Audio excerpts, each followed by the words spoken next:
Nah, kadang pasien itu beranggapan kalau saya minum obat terlalu banyak, nanti ginjal saya rusak. Betul Nah, sekali. itu sering sekali ditanyakan oleh pasien, oleh keluarga pasien kan seperti itu.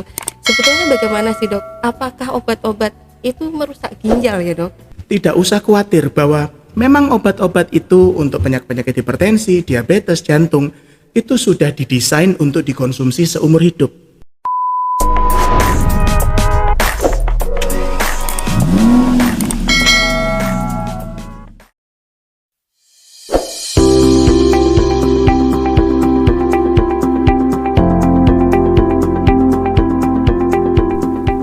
Assalamualaikum warahmatullahi wabarakatuh. Salam sejahtera untuk sahabat ID Mojokerto. Jumpa lagi dalam podcast Media Dokter Mojopahit. Dalam rangka Hari Ginjal Sedunia, maka podcast kali ini kita akan mengangkat tema, yaitu apakah mengkonsumsi obat untuk penyakit kronis seperti hipertensi, diabetes, dan penyakit jantung dalam jangka waktu yang lama dapat merusak ginjal. Untuk itu, sudah bersama kita kali ini seorang narasumber yang sangat luar biasa, Dr. Christian Dion Sailan, spesialis penyakit dalam. Selamat siang, dokter. Selamat siang, Dokter Kiki. Senang sekali dok bisa bertemu kali ini di podcast. Wah, sungguh merupakan suatu kegembiraan buat saya bisa gabung di podcast ini. Iya, saya juga dok. Iya, terima kasih dok atas kehadirannya. Sesuai dengan tema kita kali ini, kita dalam rangka menyambut Hari Ginjal Sedunia ya dok, kita mengolah bagaimana sih cara merawat ginjal kita supaya tetap sehat gitu ya dok ya. Iya. Sebelumnya kita masuk lebih dalam, apakah dok perbedaan sebetulnya penyakit kronis dan penyakit akut, dan apa yang membuat perlakuannya itu berbeda dok? Ya. Kalau untuk menjawab penyakit akut dan kronis ini memang kadang-kadang agak sedikit jumbo ya kalau orang Jawa bilang ya. Kadang-kadang pasien itu datang dengan, dok ini saya sudah sakitnya ini akut dok, kronis. Nah sebenarnya kalau menurut istilah medis, akut kronis itu dibedakan dengan waktu. Kalau kronis itu yang panjang, akut itu yang pendek. Nah biasanya untuk penyakit-penyakit tertentu, waktu akut itu 2 minggu dok. Selepas dari 2 minggu itu kita bisa katakan kronis. Nah tetapi untuk penyakit ginjal, terutama penyakit ginjal, itu terminologi untuk dinyatakan gagal ginjal kronis itu adalah lewat dari 3 bulan. 3 bulan? Nah, iya, jadi penyakit ginjal kronis itu 3 bulan. Kalau sebelum 3 bulan itu masih penyakit ginjal akut. Iya dok, itu kalau berkaitan dengan ginjal ya. Tapi kalau misalnya dengan kayak misalnya diare, misalnya batuk dok, nah itu 2 minggu biasanya. Diare akut itu 2 minggu, diare kronis itu lebih dari 2 minggu. Nah kira-kira begitu dokter Kiki. Berarti dari periode waktunya ya dok ya. Ya dan betul. Masing-masing penyakit punya karakteristik yang berbeda tentunya ya. Nih, sebetulnya kalau di Indonesia ya dok, penyakit kronis apa saja sih dok yang paling banyak jumlahnya? Dan sekiranya yang paling membahayakan, yang sering menyebabkan kematian itu apa saja ya dok? Iya. Jadi kalau menurut riset kesehatan Indonesia, ini ada 2 penyakit yang paling tinggi di Indonesia, yaitu yang pertama hipertensi dan yang kedua diabetes. Nah setelah itu mungkin ada penyakit jantung, penyakit autoimun dan lain-lainnya. Nah hipertensi dan diabetes ini kita lumayan prestasinya dok. Jadi di tingkat dunia itu kita ranking 5 dok. Waduh. Hebat Indonesia ini ya. Nomor 5 ya sedunia ya dok ya. Iya sedunia ranking 5. Jadi itu yang paling banyak membuat komplikasi, membuat angka mortalitas atau meninggal itu banyak. Karena hipertensi dan diabetes itu kalau tidak diatasi dengan baik, dia akan menjadi topik kita kali ini, gangguan ginjal. Iya dok. Jadi dok, apakah penyakit kronis yang seperti dokter sebutkan tadi, misalnya hipertensi atau diabetes atau bisa disebut kencing manis ya dok ya, itu harus minum obatnya secara rutin, terus menerus dok? Iya. Untuk hipertensi dan diabetes memang adalah penyakit yang istilahnya kalau kita bilang itu hanya bisa dikontrol dok, tetapi tidak bisa disembuhkan. Terkontrol ya. Terkontrol. Jadi istilahnya kalau kita jelaskan ke pasien, Bu, Pak, ini bisa dikontrol Pak, tetapi kalau disembuhkan tanpa minum obat tidak bisa. Ya, walaupun memang ada beberapa hal lain yang harus kita atur juga seperti lifestyle, makanan, olahraga dan lain-lain. Jadi memang untuk hipertensi dan diabetes itu harus minum obat rutin seumur hidup. Seumur hidup ya dok ya? Iya, seumur hidup. Sering sekali dok, waktu kita kedatangan pasien itu ya dok ya, mungkin waktu kunjungan pertama itu gula darahnya misalnya dok 300. Iya. Terus dokternya memberikan edukasi yang tepat seperti exercise, pengaturan pola diet yang benar dan obat-obatan. Kontrol kedua, pasien ini datang dengan gula darah yang sudah normal, misalnya 180. Nah, di situ kadang pasien itu sering merasa, wah, saya sudah sembuh, ya kan dok ya? Betul sekali. Itu kan sangat sering terjadi. Dan pada akhirnya pasien-pasien seperti ini sering tidak kembali untuk kontrol, tidak minum obat. Nah, bahayanya apa sih dok untuk pasien-pasien seperti ini dok? Ya, itu memang betul dokter Kiki bahwa sangat sering pasien datang dengan seperti itu.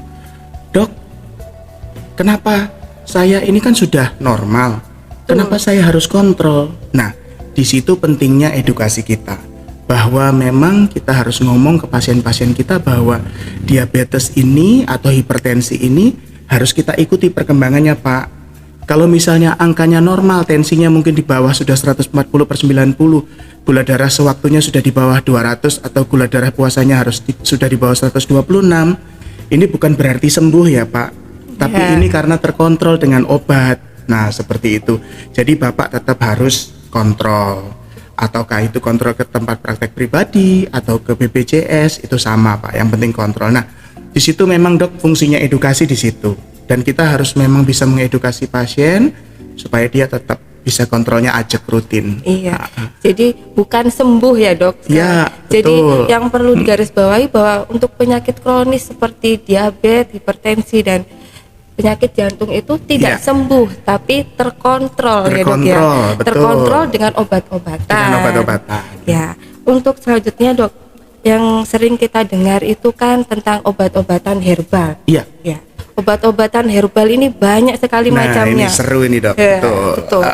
Banyak sekali macamnya dan kadang bahkan pasien itu tidak minum obat farmakologi, dia malah minum obat herbal. Ya. Menurut dokter, misalnya pada pasien-pasien hipertensi dok, yang sering saya dengar itu pasien hipertensi dia tidak minum obat dok, tapi dia mengkonsumsi belimbing wuluh misalnya, begitu. Atau pasien-pasien dengan diabetes atau kencing manis, dia tidak minum obat karena menurut pasien dengan pengaturan pola makan dan mengkonsumsi teh herbal itu ya dok, teh herbal itu sudah bisa sembuh begitu. Bagaimana ya dok?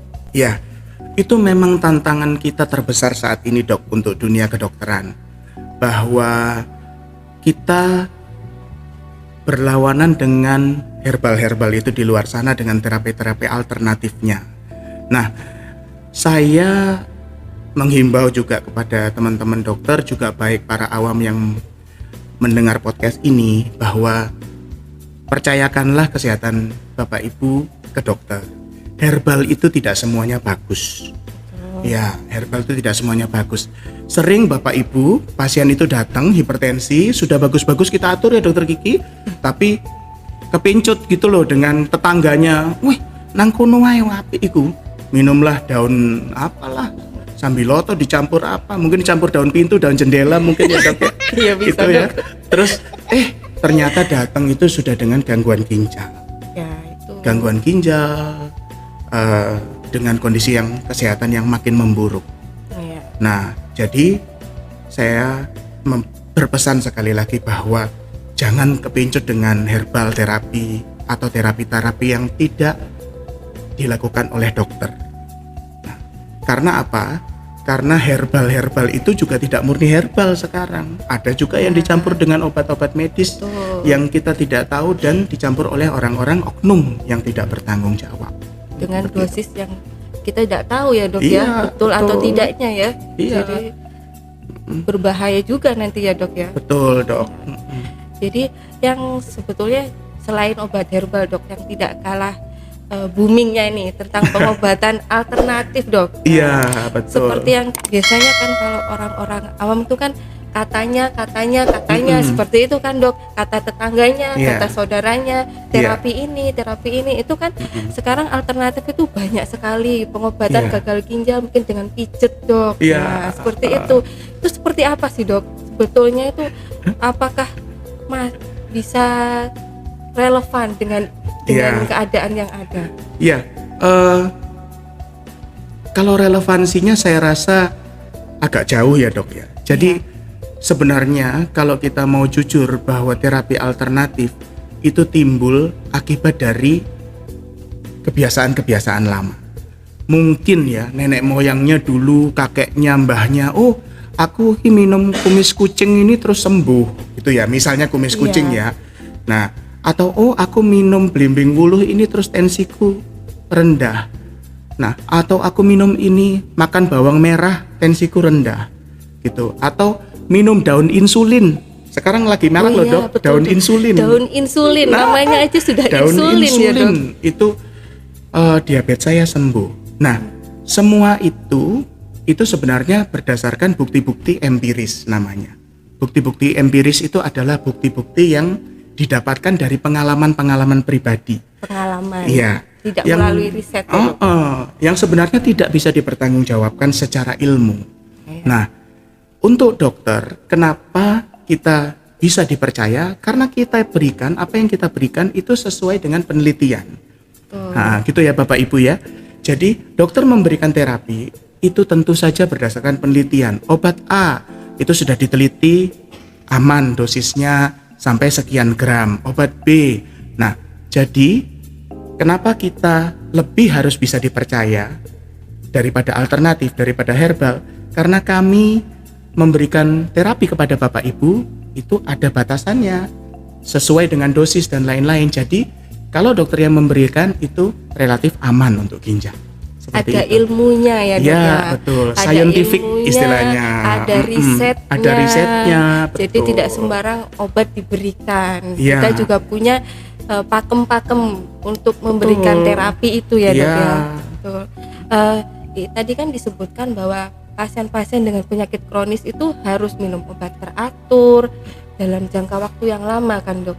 Nah, ada enggak, Dok, tips supaya pasien-pasien ini rutin untuk kontrol supaya enggak lost control di tengah jalan, nanti datang-datang sudah timbul komplikasinya. Gitu, Dok, yang sering terjadi kan seperti itu nih. Banyak.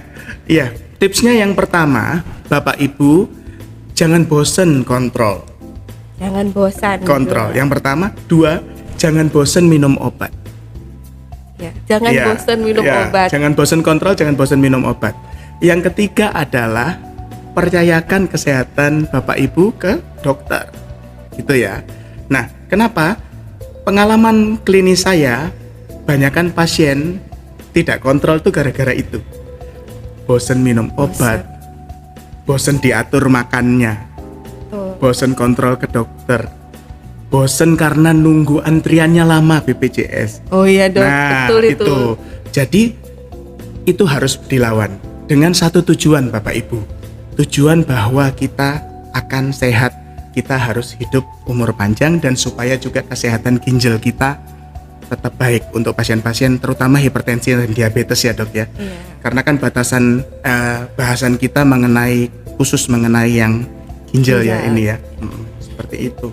Nah, gini, Dok, sering kali ya, Dok, pasien-pasien penyakit kronis ini, misalnya, Dok, ada penyakit diabetes, juga ada hipertensi, atau ada hipertensi juga ada penyakit jantung. Otomatis, Dok, obat yang dikonsumsi itu bukan satu. Betul. Biasanya kan obat yang dikonsumsi itu banyak, dan dalam jangka waktu yang lama, bahkan seumur hidup ya, Dok. Nah, kadang pasien itu beranggapan kalau saya minum obat terlalu banyak nanti ginjal saya rusak. Betul sekali. Itu sering sekali ditanyakan oleh pasien, oleh keluarga pasien kan seperti itu. Sebetulnya bagaimana sih, Dok? Apakah obat-obat itu merusak ginjal ya, Dok? Jadi memang di beberapa orang itu misalnya dia punya hipertensi, terus sudah ada komplikasi misalnya gagal jantung ya, gagal jantung kronis atau misalnya gagal ginjal ya misalnya ya. Kalau misalnya memang diperlukan beberapa macam obat, dokter itu akan mengatur dosis-dosisnya, mengatur obat-obat yang dikonsumsi, sehingga yang dikonsumsi Bapak Ibu itu adalah memang benar-benar obat yang diperlukan. Nah, contohnya begini, misalnya contohnya saya saja. Saya ini ada sakit jantung, saya pasang ring jantung 1. Saya ada sakit diabetes, Dok. Nah, obat yang saya konsumsi itu obat jantung aja sudah ada 3. Obat diabetes 1, obat tekanan darah juga saya minum, ya. Nah, jadi kira-kira 5. Nah, selama obat yang diberikan itu dokter yang memberikan, itu aman. Karena dosisnya itu sudah diperhitungkan. Dan Bapak Ibu sekalian, pendengar podcast ini, pemirsa podcast ini, tidak usah khawatir bahwa memang obat-obat itu untuk penyakit-penyakit hipertensi, diabetes, jantung, itu sudah didesain untuk dikonsumsi seumur hidup. Jadi aman ya dok. Jadi ya? Aman. Jadi masyarakat tidak perlu khawatir lagi. Betul. Nanti ginjalnya rusak kalau semua minum obat. Saya minum obat 4-5 dalam waktu bertahun-tahun, dok. Nanti ginjal saya bagaimana? Ya, seperti itu kan sering sekali ditanyakan ya dok ya. Nah dok, kita kan menyinggung tentang kesehatan ginjal ya. Kesehatan ginjal ini pasti kalau seumpama ada kerusakan di ginjal, apa sih dok tanda-tanda awalnya, semacam warning sign lah untuk kita, supaya kita lebih aware nih. Ternyata tubuh ini sudah mengeluarkan sinyal nih kalau ginjal kita ini sedang bermasalah. Apa ya dok ya? Ya, yang pertama adalah kalau kita misalnya takut gangguan ginjal, itu kita biasanya pertama itu merasa mungkin lemah ya dok. Kok lemas, tidak ada tenaganya ya. Makan bagus, tapi kok tenaga tidak ada ya. Yang kedua, tampilannya itu kadang-kadang pucat ya, pucat ya. Kok pucat ya, kok nggak seger gitu ya, kulitnya cenderung kering. Nah itu ya. Yang ketiga, yang dari dalam adalah mual kadang-kadang. Kenapa kok mual ya? Nah ini yang kadang-kadang orang salah mengerti dengan sakit lambung dok. Jadi kadang-kadang mual, kok ini diobati obat lambung, sembuh nanti muncul lagi, mualnya terus menerus ya. Nah yang berikutnya adalah kalau sudah yang agak lanjut adalah pipisnya mulai berkurang, kencingnya mulai berkurang, pipisnya mulai berkurang, terus disertai dengan sesak napas, kalau berjalan sedikit sesak dan lain-lain. Nah tentu semua gejala itu biasanya terjadi pada mereka yang kontrolnya tidak teratur, hipertensi tidak teratur dengan diabetes tidak teratur. Nah, jadi seperti itu baru kita dokter akan curiga, wah ini kontrolnya tidak teratur, obatnya tidak teratur, obat hipertensi, obat diabetesnya tidak teratur. Ada timbul gejala-gejala itu, pasti kita akan sebagai dokter merasa, oh saya perlu cek fungsi ginjalnya ini. Cek fungsi ginjalnya, apakah ini komplikasi ya dok ya? Iya betul. Komplikasi dari penyakit awalnya yang tidak terkontrol dengan baik itu ya dok ya. Gitu dok. Untuk penyakit ginjal sendiri tuh ada nggak sih dok tahapan-tahapan dari dia gejala awal sampai akhirnya, kalau orang awam tuh menyebutnya sampai cuci darah dok.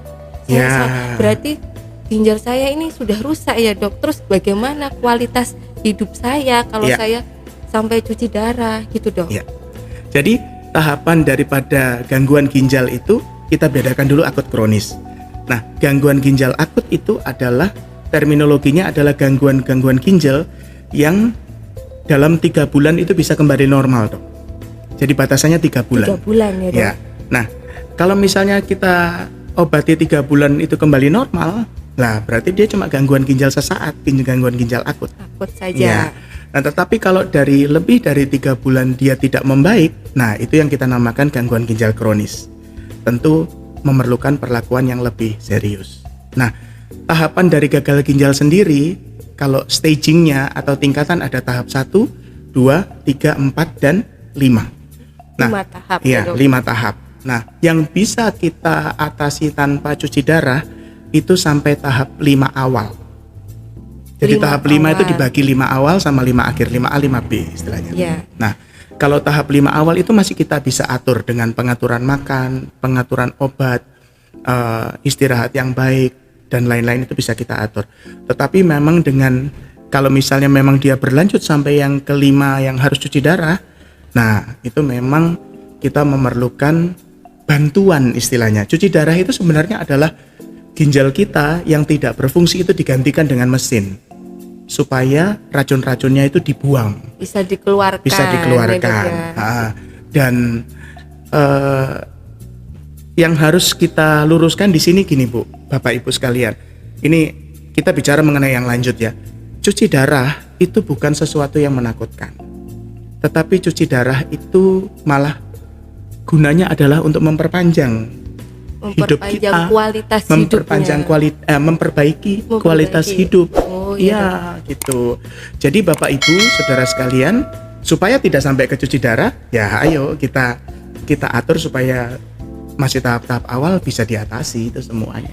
Kalau punya penyakit kronis ya harus kontrol dengan teratur ya Dok, harus di-manage dengan baik supaya tidak sampai timbul komplikasi ke ginjalnya. Betul itu sekali ya, Dokter.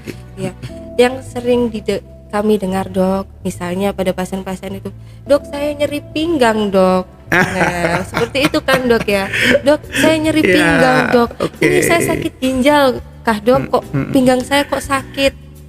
Itu betul nggak sih Dok? Ya, ini pertanyaan yang bagus banget Dok. Ini sering kali di praktek klinik, pasti teman-teman dimanapun akan ada orang yang datang dengan keluhan ini. Betul Dokter, banyak Dok. Nah, Bapak Ibu pendengar setiap podcast kami, sakit ginjal bukan gejala gini, sakit pinggang itu bukan gejala pasti sakit ginjal. Bukan tanda pasti. Itu ya Dok ya. Ya, bisa menjadi tanda sakit ginjal, tapi biasanya itu karena ada batu ginjal. Nah, sakit pinggang sendiri itu bisa dari ginjal, bisa dari tulang, mungkin sudah ada osteoartritis atau proses pengapuran di tulang belakang, bisa juga mungkin karena ototnya yang tertarik ya, atau sprain, bisa juga karena apa? Karena mungkin ada terjadinya jepitan otot di belakang. Oh iya. Ya, namanya HNP, itu juga bisa. Jadi jangan selalu menghakimi, ngejudge bahwa kalau misalnya sakit pinggang pasti sakit ginjal. Ya, kalaupun sakit ginjal yang sakit pinggang itu biasanya ada batu ginjalnya. Nah, seperti itu Dok. Ada batu sehingga ada sumbatan ya Dok. Ya. Sehingga respon tubuh menimbulkan nyeri ya. Jadi sakit pinggang tidak selalu punyanya sakit ginjal. Betul. Seperti itu. Karena yang sering ditanyakan pasien kan seperti itu ya Dok. Nah, ada lagi Dok yang tidak kalah sering kita dengar tentang jamu. Ini menarik juga. Jamu itu sebetulnya kalau yang saya tahu ya Dok, jamu itu kan banyak manfaatnya. Ya. Tapi akhir-akhir ini sering sekali kita dengar, oh ternyata minum jamu itu bikin sakit ginjal. Sepertinya itu jadi ada perubahan mindset gitu Dok. Sepertinya seperti apa sih jamu, seperti apa yang merusak ginjal itu Dok? Ya. Jadi Bapak Ibu Saudara sekalian, jamu itu memang heritage budaya kita, budaya Indonesia ya. Kalau kita ingat masa-masa awal corona itu, kita bangga sekali kita punya empon-empon itu ya, istilahnya jamu yang godokan itu. Oh katanya ini bisa menangkal COVID. Ya enggak salah sih, memang bagus ya. Tetapi tidak semua jamu itu bagus untuk kesehatan. Kalau saya pribadi, saya masih bisa terima lah, misalnya temulawak itu memang sudah diteliti bagus untuk liver. Nah, misalnya ya. Nah, kalau misalnya memang kayak kunir putih atau makan bawang putih atau apa, itu mungkin masih bisa diterima Dok. Tetapi hati-hati Bapak Ibu dengan jamu-jamu udekan. Ya, jamu-jamu udekan ya. Jamu pegelinu terutama, itu yang sangat merusak ginjal. Karena beberapa jamu, saya tidak mendiskreditkan bakul jamu, sekali lagi minta maaf, tidak. Tetapi oleh beberapa oknum yang tidak bertanggung jawab, di dalam jamu pegelinu itu sebenarnya isinya itu obat medis yang dicampurkan kadarnya di situ. Makanya kenapa minum obat pegelinu, begitu minum jamu pegelinu itu hilang semua langsung sakitnya. enteng gitu biasa katanya orang-orang iya. itu ya dok ya. Iya, karena ada obat dewa yang kita namakan obat dewa, yaitu kortikosteroid yang ditambahkan di situ.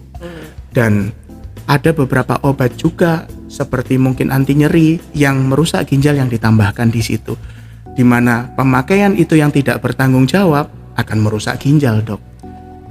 Jadi kalau Bapak Ibu mau konsumsi jamu, misalnya mau konsumsi temulawak, kunir putih, mau makan bawang putih, bawang merah, sah-sah saja enggak apa-apa. Tetapi jangan jamu yang udekan. Kalau misalnya memang jamu mindset ya. Tapi kalau saya sih ya lebih baik percayakan ke kita-kita ini ya, dok ya. Lebih ada ilmunya. Balik lagi kalau semua dokter itu memang sudah ada ilmunya, kita belajar dengan Ya, riset-riset yang tidak cuman sehari 2 hari ya dok ya. Berpuluh tahun risetnya itu. Iya. Jadi tergantung pemilihan jamunya ya dok ya. Iya. Balik lagi jamu apa yang kita konsumsi. Ya. Kalau semuanya jamu, mungkin jamu yang bikin sendiri itu lebih bagus ya dok Lebih ya. bagus, dok. Ya, karena kita tahu apa aja yang kita masukkan ke situ. Tentunya kita jelas tidak menambahkan obat-obatan seperti yang dokter sebutkan tadi. Kalau yang menambahkan itu pasti tidak tahu takarannya dan kadang mungkin bisa ngawur ya dok ya. Untuk pencampurannya ya dok ya. Nah, itu tentu saja nanti bisa merusak ginjal ya otomatis. Ya dokter, satu persatu ini sudah terjawab dengan sangat jelas ya dok. Nah ini yang sekiranya pendengar sahabat podcast ID tunggu-tunggu nih, tipsnya dok, tipsnya untuk menjaga supaya ginjal kita ini tetap sehat dok. Oke. Nah, yang pertama untuk menjaga kita mempunyai ginjal yang sehat, untuk mereka yang belum punya penyakit, lakukan pola hidup sehat. Makan yang sehat, makan seimbang antara protein, lemak, karbohidrat yang seimbang.